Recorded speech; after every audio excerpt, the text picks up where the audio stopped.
Hi, I'm Catherine Joy, and I'm the composer for Come On Ladislav. Hi, my name is Neely Gunyansky, and I'm the animator for Come On Ladislav. Hi, I'm Michelle Fenn. I'm the director of Beyond the Herd. Hi, I'm Ellen Sebsqueradze, and I'm the director of A Little Beetle Returns. And thanks for coming, everybody. I'm William Simpson of Wild Horse Fire Brigade, Horse of Nature, and this is my partner, Michelle. Hi. Thank you all for being here. It's a great turnout for the amount of filmmakers on stage. So many of these films were about empathy and looking at our relationship with nature and the damage we do and the repair we can do. So I would just love for you each to speak about how that resonates, if that resonates for you, and what you wanted to say with your film. Yes, I think my film is like connected to the nature, and also it's like more an existential journey and finding a place in the nature. A little beetle finds its place in nature. It's really beautiful paintings. And beetle land. Yeah. I think it's probably twofold for the direction I was going for my film. So not only finding a place for wild horses in our world, but also just diversity and inclusion. No one should feel like an outsider in whatever chosen profession or hobby that they have. So just any inclusion, can be both animals and horses, or people and horses. Yeah, that really came through. My film had a pretty silly origin story, but ultimately it came from a poem I wrote, which kind of captured some climate grief. I'm actually pivoting my career into climate. And so seeing all these stories in a film plot was really amazing, because empathy is what can help move the needle on a lot of climate action. So this was really exciting to see. Which also reminded me, I'm sorry, yours reminded me of like the 70s Schoolhouse Rock stuff, where it was just like cheery, happy, but like how to really get kids aware of. Yeah, and for us it is the power of animation, of like it can be whimsical and cute and funny, but we can show some very serious things. And like humans were the cause of the extinction of megafauna, so I would love to have seen them and be friends with them. Well, horses we can be friends with. Yeah, so I think probably most of the people in this audience have suffered from fire and smoke. We also had up in LA recently, and that has to do with mismanagement of our wildlife. California's down 2 million deer, and what is the BLM doing? They're rounding up the remaining wild horses, so there's even less herbivores on the landscape. And then they put out constantly a lot of propaganda that's absolutely not true. They have 70,000 horses in government holding. We all pay $150 million a year to feed them grass. It's crazy, and there's so few left wild in the wilderness right now. There's under 50,000 horses left. They have this propaganda that they double every few years, which is not true. They only do that in livestock management areas where the predators have been all massacred by the USDA. Where I am, we don't see that. The herd's stable. Big Summit herd in Oregon, 300 horses, been there for 300 years. Stable population. They put out information, and they also misrepresent by omission. So mismanagement comes from a lot of corruption for money and the graft that's going on. And as citizens, we need to put our foot down and say, look, we understand people need to make money, but we need to do things better. And see, Wild Horse Fire Brigade and Horse of Nature was about talking about a better solution that they hadn't thought of yet. It's amazing that with all the money we all spend for government scientists, that they can't figure out you put the herbivores where all the fire grass is, and not in jail somewhere, and then feed them grass. It's shocking. It's very true. There's something that I think specifically the American imagination about wild horses, and you can both speak to this. Just what is it for you about being with a horse, being around horses? Well, for me, I grew up on a ranch, and horses were, I'm 72, so I've been around a long time. I ranched in the 60s. And my horse was my working partner. We fix fence, and I used to ride around on my horse and I had to kill predators because if they ate our lambs and our calves, we couldn't pay the mortgage payment on the ranch. And so I understand the conflict that livestock have, but we don't need to manage horses and livestock in the same area. We have 300 million acres of vacant land. But, I think the most important thing for me is our American heritage. 100 years ago, almost all of our families in this room were involved with horses. We rode them to work, they carried our fire department, they carried our police. We built the nation on the backs of these horses. So I think we owe them a debt of gratitude and a little bit of loyalty now.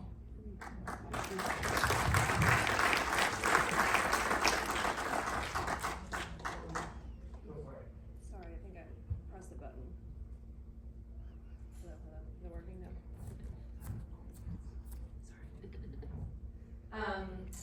I think for my film, I've bred up with horses my whole life, but I don't come from a horse family. So I started when I was 6, and trying to make it just as a hobbyist or somebody who enjoys riding and wants to pursue it as some sort of career, it's virtually impossible unless you come from it or you have money or you're in an area where you're able to make it work. So it's always been a struggle for me, especially as a full-time filmmaker my entire life. How do I combine these interests? How do I keep up with the equestrian lifestyle that I like to have, this connection with nature, and I've lived in Los Angeles for 10 years. So these things are hard to do. So for me, I can understand from a certain perspective of not fitting in. So when I heard that from Amber, and the work that they were doing, trying to help wild Mustangs in the vicinity that they could help, it was really important for me to try to bring in audiences, very similar to what you're saying, just awareness that there are wild horses, getting people interested back in livestock and nature, and making it more inclusive so that other people can feel like that they can join in on this, just like our ancestors had, and they can be a part of this community. Doesn't matter what you look like, what background you come from, you should be able to experience horses and wild horses as well. Yeah. I'm sorry. I'll share this one. So, thank you for that. We all sort of big mammals, except for the beetle. So I wanted to ask you, its sound design and the textures of yours was so specific, and that was such a specific part of the story. I would love to hear a little bit more about how you came up with the sound design and the story of the beetle, what it represents for you. Yeah, the sound and the music was made by my friend, and the other parts of the film I have done mostly alone. And the textures there is used for beetle pattern is used a lot of different drawings of a painter, Eva Mukhadze, who is, by the way, my mother. And we put around 100 or more her paintings that together with my sister we take a lot of pictures and then made like a collage. Yeah. Yeah, and so this is the pattern of the beetle, this colorful pattern, and behind this is I put the idea that the little beetle carries her own inner world, colorful, very, very colorful inner world everywhere where he or she goes. Actually, I should mention that the beetle doesn't have a gender, age, and nationality, so everyone can identify maybe themselves. So I was actually the main inspiration of this film was the Egyptian mythology, because first I made a 1-minute film, A Little Beetle, and it was, if you remember the beginning of the film, where the little beetle is struggling in the sink, and then will be washed down in the sink. It was only this one film that is also a teaser for the film, but also it is a finished film itself, because it also, I traveled with that 1-minute film in many different international film festivals, and also had some awards from internationally. So then I decided to continue the story, because audience always asked me what happened to the beetle after it was pushed down. Many people thought that he or she was dead. And then as they asked me a lot of questions about this, I was thinking to continue it because We don't want the story to end there. Sorry? We don't want the story to end there. Yeah, and then the main motivation for me was this Egyptian mythology, as I mentioned. Actually, I choose the beetle because it's in Egyptian mythology. It have a very important meaning. It is a sign of reborn and the symbol of rising sun. And this beetle, Egyptians believed that could go from the darkness again to the light. This insect. So it's a very sacred insect and very many interesting things behind this character. So I was inspired a lot with this, and also I wanted to survive my beetle, my colorful beetle. Yeah. Well, so many of your stories are about renewal, and I think the thing that unites all of them is how easy it is to overlook the importance of a creature that can't speak up for itself. And so I just want to thank all of you for that, and I'm sure there are a lot of questions here because it's a very captivating subject, so let's open it up for questions from the audience. You did. Red shirt and then black shirt. Just, I don't have a mic, I can get it on there. Just speak up and I'll repeat the question. Force of nature, very compelling. I thank you for that. It was terrific. My question is that as a city person who has very little contact with horses, but feels, very moved by the things that he said, and everything that he said makes sense in terms of how to improve the fire situation and respect for horses and sort of fight against some of the greed of billionaires that we're being all dumped on right now. What can I do as an individual in your mind, as someone who doesn't live out in the country, who doesn't have much contact with horses? Is there something that you could advise me or inspire me or whatever to do something practical that might be helpful? Okay, great. So the question is, as city people, what would you advise us to do if we don't live in the country, we can't have horses grazing? What would you advise us to do? Right, thanks for the question. And so there's a lot you can do really, because we have elected officials who want, they need to hear from you guys that there's a better plan. We don't need to kill the horses. We don't need to try to adopt them. Only a few percent, 7% end up adopted. The rest end up who knows where, right? And these are wildlife. This is American wildlife. So what you can do is you can reach out to your elected officials. You can reach out to your county commissioners. If you're in an area that has, hills and mountains that have grass and brush that are gonna burn, you can reach out and say, look, why don't we and you can get horses from the BLM for free. And believe it or not, the BLM will never tell you this. It's right at their website. You can Google it right now. If you Google BLM, humane transfer of excess animals, it comes right up. They will never tell you that exists. It's a federal act. So if a county or a fire department, any government authority, city, whatever, if they say, hey, we need 200 horses for fire grazing, they're gonna have to give them to them. And then they could deploy them. And of course, you're gonna get sterilized horses, so it's a non-breeding group of horses. But that's kind of good too, because you may not have the predators in your area you need to maintain population control. But there's a way you guys can, as citizens, can reach out, talk to the people in your community, talk to the people at the city council. If you've got fire fuel, and I'm not just saying horses are the silver bullet, like in Palisades, boy, I would have been all over the goats are us thing down there.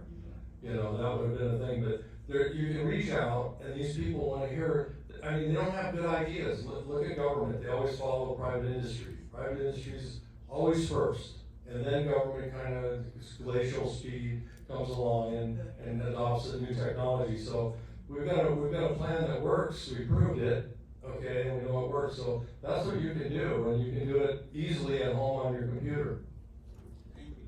What I heard was, I think that was your pony. The black shirt, they're behind you, He answered my question. Okay, what's the question? What else? so many great films. You? Yeah, I have a question in regards to your relationship with the State University, Sacramento. So I was wondering, like, what third-party group can really promote the science? Okay, so what can the Yeah, local? like, what's your relationship with Sacramento State University, and are they, is somebody that can come in and, and really promote the science from what you Okay, said? so the question is, what's your relationship with Sac State University, and like what can they do, what do they do to help? So we have a student internship program set up through Sacramento State. So we have students that come out, we have a winter session and we have 2 summer sessions. So they send out students and we teach the students about wild horse ecology, ethology. We also are doing studies, we're doing grazing studies and germinability studies, and those studies will be published. We're also starting to get grad students from UC Davis that are going to oversee these studies. So that's our relationship with the university. That was all. Great. I saw. You in the back there. It was a very insignificant moment in the presentation, which was wonderful. But you mentioned the horses rolling around. Oh, the horses rolling in the mint. Oil And the pennyroyal. Yeah, the pennyroyal. insects, and you found that to be helpful. What is that ointment? What is pennyroyal, and can we buy it for ourselves? Yeah, so pennyroyal is actually a member of the mint family. They still use it in Europe for seasoning. And you could probably get pennyroyal, the oil, the actual extract from the plant. It's very fragrant. It smells really nice. I was like shocked to smell it on the horses. Here on top of a mountain in the middle of the wilderness, and I smell mint on these horses, and I'm thinking, wow, you guys all buy mint deodorant? What's going on? So, but yeah, you can actually get it in health food stores. You can get it pennyroyal, I think, and you can actually get the seeds and grow it. But it does repel all arachnids. So ticks are a member of the arachnid family, and which is a spider family, and but various bugs they just don't like. The Shasta tribe were crushing those leaves and using that back in the day to keep all the different insects from biting them too. So, but the horses, it just was shocking to me to see their knowledge of all the botanical herbs and how to use them. They know which herbs to eat when they have a liver problem. They're just so tuned in. Of course, they've been here 2 million years. The modern horse Ecobolus has been here 2 million years. Think about that for a minute. We've only been here 250,000 years if Dr. Leakey is correct. So, they haven't wrecked the planet in 2 million years. So, I gotta tip my hat to them. Anyway, Google the history of pennyroyal tea. So you can go through us. In the back. I wrote both. This is for Jessica. I just wanted to know, Jessica, if you have thought about having a part 2 or using your characters in animation for other climate change stuff. The word is awesome, but it's way too short. So will we get more about Lancelot? What happens next? Well, I never considered it, but maybe I will now. And this was my first time working in animation as a director and producer. I've worked as an actor in animation, but I just get to come in at the end and be in the booth for a couple hours, and it's really easy. But I learned how time-consuming animation is, as it should be. It should not be something you put in your phone or your computer and it shoots out in 2 seconds. So please think about that and our wonderful animators who work very hard to make this happen. So I would love to work more in animation. Maybe there is a series out there for Lancelot to come back in, and we can explore the Pleistocene more. But just knowing how long it takes to make an animated project, I really need to make a 5-year plan. Yeah. This project took 3 months to animate? Yeah, about 3 months to animate. It's 2 minutes long. It's all hand-drawn by Neely. Yeah.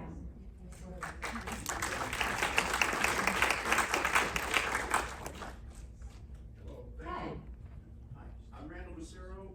First of all, I want to thank the hosts of having this film festival. It's so educational and so entertaining. So I gotta thank you, first of all, for hosting Horse of Nature, the filmmakers of Horse of Nature, and the rest of the filmmakers. You guys are all talented. Thank you very much.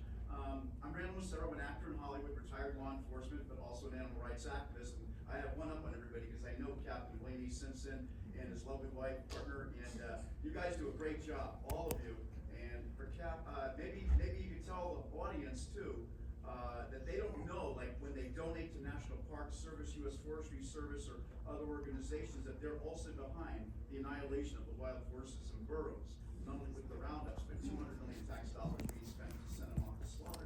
But if you can tell the crowd, because they listen to you more than me, but I think if you can tell them just when you donate, like the National Park Service and U.S. Forestry Service got together and shot 300 to 400 burros behind Big Bear, Pyramid Lake, and Death Valley. And it's part of what we're all fighting for. But thank you so much. Your film rocks. Thank you. Well, thank you, Randall. Thanks for coming down. Randall drove all the way down from Victorville this morning, and so thank you. And this has been an amazing film festival event. And I do want to thank the film director, Teddy, and the man behind the camera over there, Leighton, hardworking guy. Now what's happening right now is the government is managing public land for maximum revenue. Basically, our public lands have become part of a capital experiment where the government shouldn't be in business. You know, it's our public land, and they need to manage it, and instead of managing it in a way that benefits the big corporations that run our government. You know, you're looking at trillions of dollars in annual revenue by the big companies, Monsanto, Cargill, BlackRock. You know the names, I'm sure.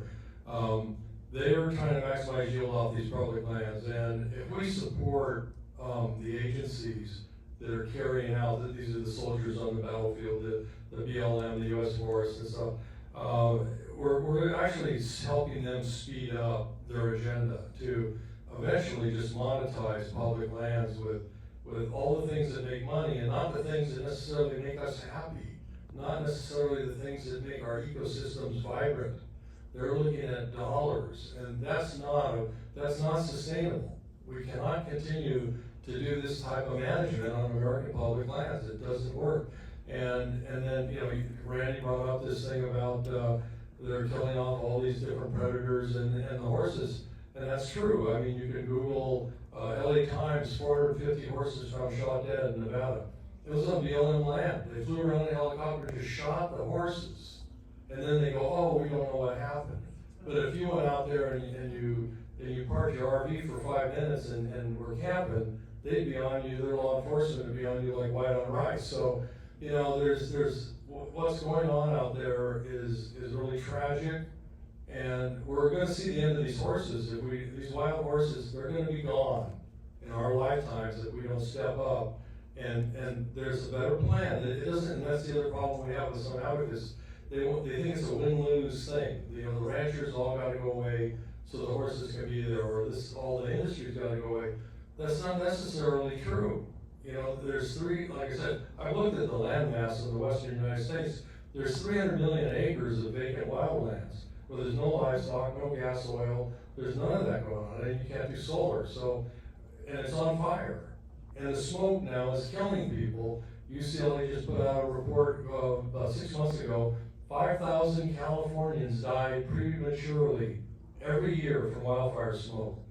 And they studied a 10-year study, UCLA, 5,000 Californians, a total of 55,000 Californians dead prematurely from wildfire smoke at distance. Some of these people died 300 miles away, okay? And the economic loss from that was $435 billion. How long can we keep doing this? That's just California. I want to know, what is it in all the western states, because it's not California only, breathing toxic smoke. You got, you know, everybody's got these fires. How many people are dying? They don't want to tell us. And so, I mean, so we need to focus on the solution, you know, and the herbivory was Mother Nature's way of controlling these fuels. 90% of all the damages, loss of life, health impacts, is from grass and brush fires. 2/3 of all these big wildfires are grass and brush fires, not forest fires. So this is something we can fix. It's not unfixable. So we just have to manage our wildlife better, and we need a moratorium on hunting. You know, our deer in California are under 400,000. They had a moratorium in 1917, 10 years. We got the population back up to 2.5 million in 10 years. And then they started hunting again. Well, we're below 400,000 again. What are they gonna do? Are they gonna sit on their hands and keep selling deer tags?